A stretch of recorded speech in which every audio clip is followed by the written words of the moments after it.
County 911. Is anybody experiencing flu-like or COVID-19 symptoms? No, somebody's shooting in my hub. I'm at FedEx in Plains. All right, first of all, that's crazy. 911 dispatcher saying, do you have COVID symptoms? No, there's a shooting. This world we live in, man. Bill, What's the address? there's gunshots everywhere. Okay, what is the address? The address is 8951 Mirabelle Road. How many shots did you hear? I don't know if anybody got shot. Can we go out down here? Can we run on the way to the end and go out? Don't go outside. Stay where you're safe. 8951 Mirabelle Road. I want you to stay with me, okay? Don't hang up, okay? Shut that door! When a young boy's mother notices his odd behaviors, intensifying year by year, she begins to worry about him. It began as a child when young Brandon Hole insisted on wearing 3 pairs of shorts at a time. That seemed innocuous enough until years later, when he developed an unusual obsession that soon went off the rails. This was the bedroom of that same boy. Only now he was well into his teenage years, and his true love is depicted on the colorful posters hanging on these walls. The cartoon ponies you see are the central... What do they call those guys? It's like, I can't remember the word, but it's like where they're sexualizing My Little Pony. Put it in the comments below. Can't remember the name of them. Characters on a children's animated television series, My Little Pony. Most people would do anything for the love of their life, but few knew just how far Brandon was willing to go for his. And the ones that did know would soon wonder how they didn't see the horrific outcome staring them right in the face. Indiana. Hello? Hi, can I speak with Brandon, please? Oh, yeah, this is Brandon. Brandon Hole was no stranger to tragedy. In this phone call with police, you'll quickly learn how his demons began to develop at such an early age. His mother, Sheila, estimates he was only 4 years old as she describes the dramatic incident you're about to hear. Uh-oh. I mean, he had, be real depressed one day and be like, I ought to just do what my dad did. How did his dad kill himself? So. Okay. Did he find him or did he see that? No, he was there when we got into a real bad argument, and his dad said that, hey, whatever, if you leave with the kids, I'm going to myself, and I said, go ahead. He was, I think, 4 then. It seemed this haunting memory That's would rough, follow man. Brandon everywhere he went for the rest of his life. Before long, Sheila would see his struggles start to manifest in unusual behaviors, including his insistence on wearing 3 pairs of shorts at a time. But at 4 years old, saying you're gonna hang yourself like your dad, that's crazy. The way he would rock back and forth as he watched television, and how if his routine tasks were interrupted, the whole sequence would begin again. He was eventually diagnosed with obsessive-compulsive disorder. Sensing something was off, Sheila took her troubled son to Barrington Health Center in Indianapolis. But there she would learn there was more going on than she ever knew. The first visit in 2011, when Brandon was 9, would prove to be his first of many. But with every visit, the outcomes grew worse and worse. And ultimately, it all culminated in some of the most terrorizing moments ever caught on camera. Less than a year after being diagnosed with a bevy of disorders, including disruptive behavior disorder, anxiety, obsessive-compulsive disorder, and depression, Brandon's behaviors would soon become much more aggressive. Thanks to his ever-increasing temper, his mother took him back for another visit 1 year later. As it turned out, his mother's fears were no exaggeration, and the medical records are damning evidence that prove it. From excessive lying to disrespectful behavior, Brandon's temper was now only part of a growing list of concerns. But for Brandon, it was... Wait. They're called bronies, right? Bronies? The guys who would, sexualize My Little Pony characters? It's so gross. was just the beginning. It's May of 2013. Brandon is 11. A police officer was dispatched to the home Sheila and Brandon shared with Sheila's boyfriend, Keith Larson. According to Keith, he and Brandon were engaged in a water fight, and when Keith sprayed him with the garden hose, Brandon flew into an unexpected rage. He'd locked himself in the bathroom where he proceeded to destroy items inside. Sheila alleged that she picked the lock, after which Brandon left the bathroom and Sheila became his target.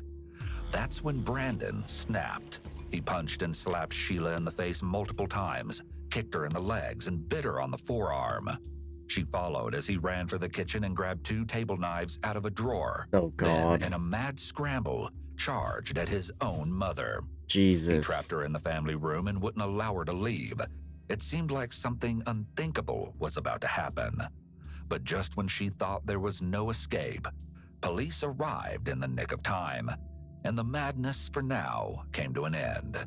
Somehow, Sheila only sustained a small wound to her right forearm, but her fears about her son's behavior leading up to this point had been all but confirmed. Yeah, he's The chasing you incident with a ended in knife. Brandon receiving several months of probation. That's it? After that incident with his mother, everything continued in the same direction, and every year, Brandon would ascend another step on that stairway to madness. Oh my God. He quit school The in light switch. 2014. Another step. He went the extra mile, not gonna lie. Light switch and all. That's pretty custom. Can't get that at Walmart. On that stairway to madness. He quit school in 2014 and never got beyond the 6th grade level. He stayed home, his depression ever present, and isolated from the world, worsening his condition. It seemed to manifest in his chilling search history. This is how this bracelet is changing the fate of Ads. the ocean. More Seeing the ads. coral reef bleaching events this past summer, we knew we had You've already learned about his obsession with My Little Pony, but while left alone, Brandon had been researching something far more sinister. In 2015, Brandon was assessed by the Riley Children's Foundation. His search history included an obsessive autism. interest in mass shootings. He told the assessor that, quote, "I feel bad for the victims, the families." When asked if he could put himself in the shoes of the perpetrators, he denied it, saying, "I don't want to waste my time doing something like that. It's a hassle," and that he wouldn't want to cause families any trauma. Chillingly, the assessor concluded that Brandon seemed to empathize with the victims, despite the fact that he also admitted to sharing memes and jokes about them with his friends. Then, the day came when 18-year-old Brandon made the decision to follow through with something he'd planned to do for quite some time. It was March 2nd, 2020. He was like, well, drive me to the gun store and I'll just look around. On the way to the gun store, we saw a sticker that said hashtag stop the life. And he's like, there's your sign. And I was like, Oh, okay, well, if you buy a gun, no. there's your sign. You know, I got to take that away from you. You know what I mean? Right. So, and he did buy it without bullets. The store was out of ammunition that day. I just let him buy a gun with thoughts like that. Did she know already? Like, he was having those, like, obviously, he was in the, it's like, psych ward or whatever. He got evaluated. You still let him buy a gun? That's where it should have stopped. That night, Sheila and her daughter devised a plan. The situation was far too perilous, and they couldn't just sit back and watch to see what became of it. They had to act. If not, Sheila feared, perhaps Brandon would follow through and take his own life, just as his father had done several years prior. Or something much, much worse. The following morning, they traveled to the Indianapolis Metropolitan Police Department and filed a case report telling of his troubled past and how he planned to point his shotgun at police, thereby ensuring his death. Later that same day, on March 3rd, several officers and members of the Indianapolis Mobile Crisis Assistance Team, or MCAT, responded to Sheila's home. Upon entering, Brandon was placed in handcuffs, with the police report stating that Brandon had become quite anxious, and his main focus was ensuring that no one looked at his computer. What police would find on that computer would leave Sheila utterly shocked, with the search revealing extremist websites in his history. At this time, Brandon's gun was confiscated under Indiana's red flag law. When Brandon was taken to Good. Eskenazi Hospital for further assessment, she hoped he'd be put on a 72-hour hold. But instead, somehow, he was in and out in under 2 hours. To Sheila's utter surprise, an Wow. emergency medicine doctor determined there was Trust no the system. diagnosis, and Brandon denied having any issues. What's more shocking, there's no record that indicates a formal psychological assessment was ever conducted on Brandon during this visit, despite Sheila's cries for help. A few days after the visit to Eskenazi Hospital, a detective contacted Sheila concerning his confiscated shotgun. I just needed to talk to you about what happened with Brandon. My role in this is simply just to see if we're going to file a retention case. If they file a retention case, he would also be deemed to be a dangerous person, which only means that he wouldn't be able to purchase a firearm. This isn't a criminal record, and it's not, you can't even see it. Like, if somebody were to search for criminal cases and stuff, these cases don't go into there because they're just civil. Once they get filed, like if I needed to check on one, I can't even do it. I have to send an email to the prosecutor's office and ask them to look because they're the only ones that can access it. So to see like what the status of it is. Then, when the FBI visited with Sheila the following month, they would unknowingly Yeah, but like if nobody can see it, how do they know if he can have the gun or not? That's my question. But can the people who are selling the firearms see that when they do a background check? Just questions. add fuel to the fire. An agent, along with another officer, visited Sheila's home and asked to meet with Brandon. When the agent asked Brandon what he planned to do with his life, Brandon replied that perhaps he could join the FBI. In response, the agent made it clear that wouldn't be an option for him. Yeah, no. Perhaps this was the straw that broke the camel's back. This It would be room. exactly 1 year Every to time. this very day that Brandon would unleash the inner demons he'd been harboring since early childhood. At the conclusion of the meeting, all intelligence that had been gathered on Brandon revealed the last thing Sheila or any mother would ever want to hear about their own son. Brandon had all the makings of a mass shooter. Some of the red flags that the FBI may have recognized in Brandon were that he was a loner with feelings of rejection from society, as well as feeling like he was being treated unfairly, and his belief that he was a victim. Other red flags that Brandon showed were his symptoms of depression, homicidal thoughts, violent fantasies, and anger problems. In conjunction with the other warning signs were his traits of narcissism, and most concerning of all, his fixation on past school shootings and mass murderers. Oh, God. Despite the exchange with the FBI agent, Brandon, for a time, seemed to be on the up and up. He found a job Yo, in was that a- 2020. He Oh. took a relenting Sheila had hoped agent, Brandon, for a Yo, he's got just the fat 100 right there. What's his allowance? The hell?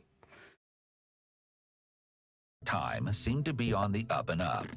He found a job in 2020, and he seemed to enjoy working at the local FedEx SmartPost facility. Maybe this was the new beginning Sheila had hoped for after all those arduous years. Maybe Brandon was finally improving.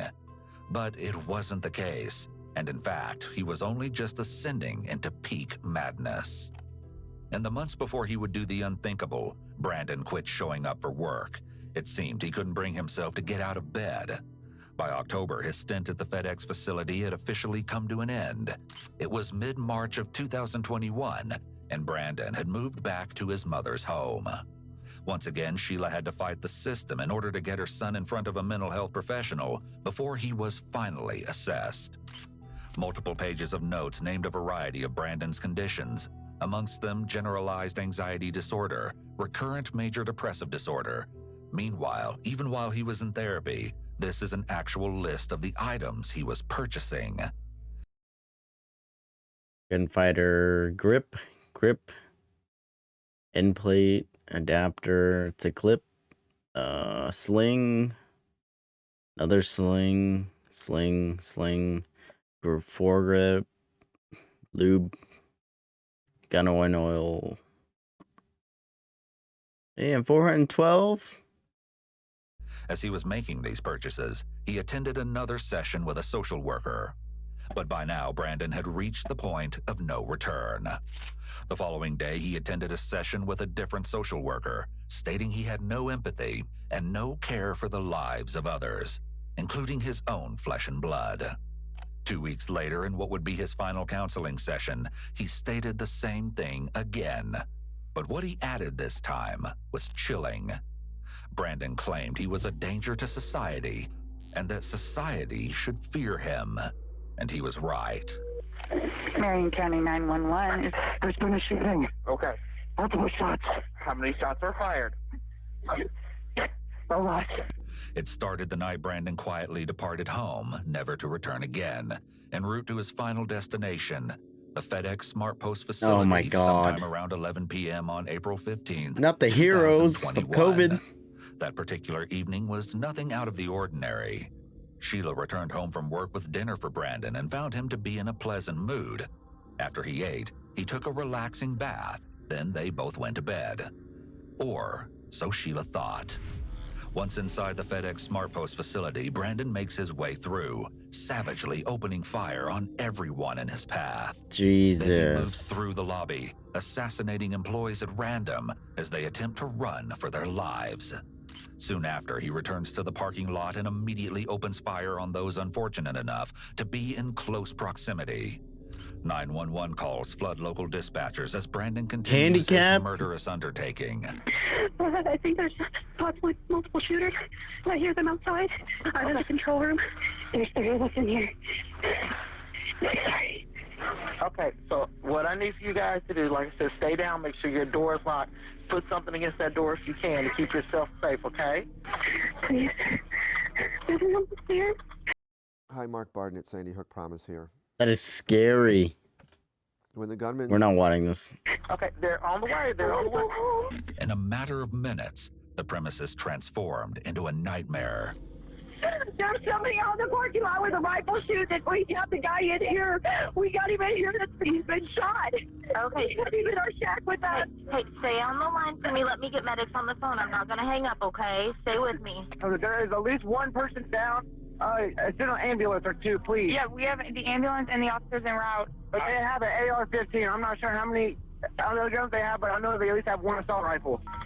They're still shooting. Okay, okay, stay on the line. They're already on the way to you, okay? But stay on the line with me. Keep yourself safe. I need you to let me know anything that happens, okay? Right now, I just hear a lot of gunshots and a lot of people around. Okay, hold on. Stay on the line. The emergency calls continue to pour in as the casualties are mounting.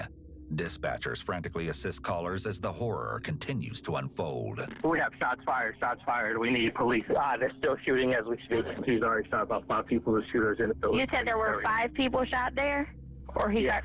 The first officers are arriving at the scene.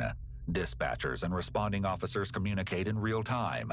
However, in the midst of the chaos, details are not yet clear. Have we confirmed whether we have 1 or 2 shooters? Reports are saying 2 shooters. Okay, is it one person, 2 person?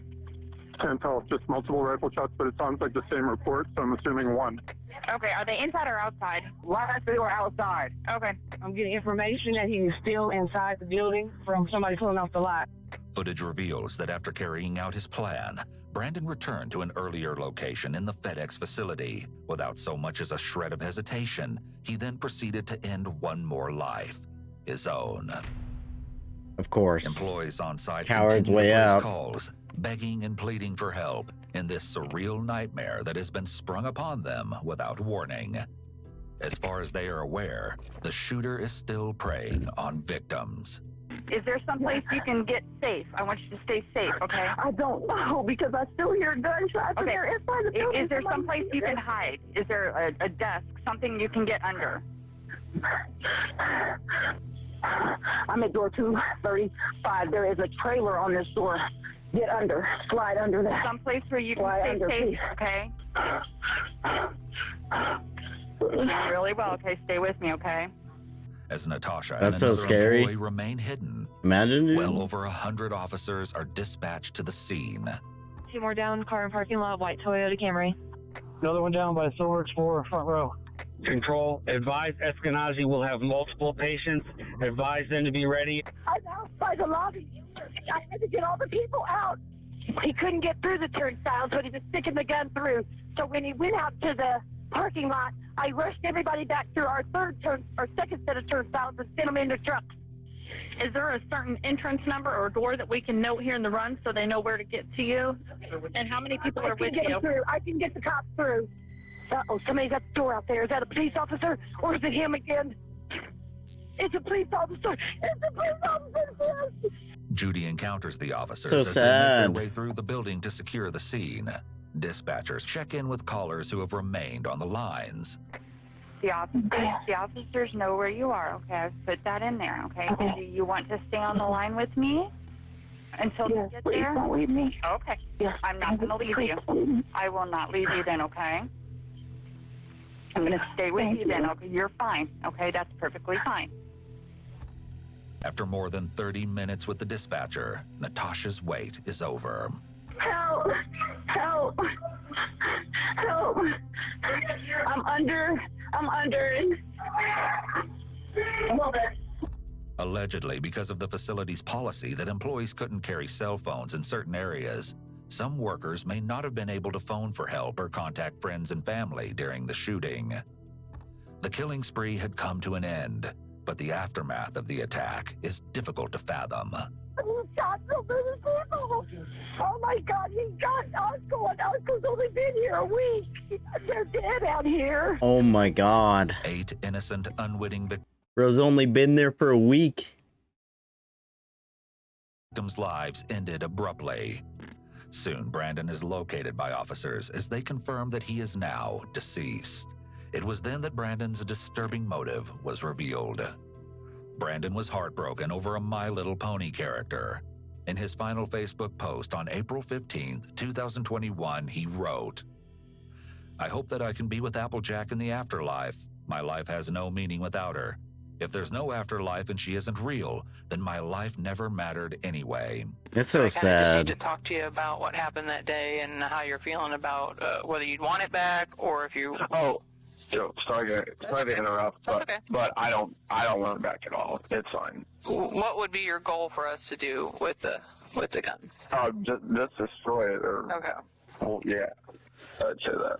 Because I'm not worried about that. I'm worried about getting my life back on track. I don't have any mental health issues that I'm aware of. I don't think I do. And I wouldn't say depressed, but my feelings to the reason why I got a gun is because I wanted to show my best friend who's really into hunting and stuff. Mainly also for like the fun of shooting it. I mean, if you're getting it back on track, I don't know what it's off track of it unless it's just that you didn't get your high school diploma. I mean, yeah, well, I mean, off track. I mean, it's that. I mean, I'd say that. I mean, do you think this, like, not doing anything with your life is on track? I mean, I don't think Well, so. no, but I also think that could make me sad and depressed if I felt like a failure or whatever, but apparently that's not what you're feeling, so. I just signed up for True. GED. I'm going to get my GED. I'm going to counseling or therapy or. If he just said he's not depressed, and he doesn't have mental health issues, then why is he getting therapy or counseling? He just contradicted himself. But whatever. I'm not really sure what the correct term is. Yeah. And I'm going to try to get my life back on track. And I'm really trying hard. The FBI concluded Brandon's purpose was to demonstrate his masculinity and capability while fulfilling a final desire to experience killing people. It was a moment in time that further reinforced the importance of not only recognizing red flags, but acting upon them too. Yeah. Those 8 lives that were lost that day ranged in age from 19 years to 74 years. Oh my and include God. Matthew Alexander, Samaria Blackwell, Amarjeet Johal, Jasvinder Kaur, Jaswinder Singh, Amarjeet Sekhan, Carly Smith, and John Weissert. Brandon's mother wants her son to know that when she cries these days, it's not for him, it's for the victims. Good for If she her. could talk to him today, she'd say, "I grieve those people more than I ever will you." Damn. Marion County. That's hard. That's tough. Jesus. And yeah, like holding him for 2 hours and letting him go, that's on them. And they say trust the system. I don't know, man. I don't know. It's a crazy world we live in.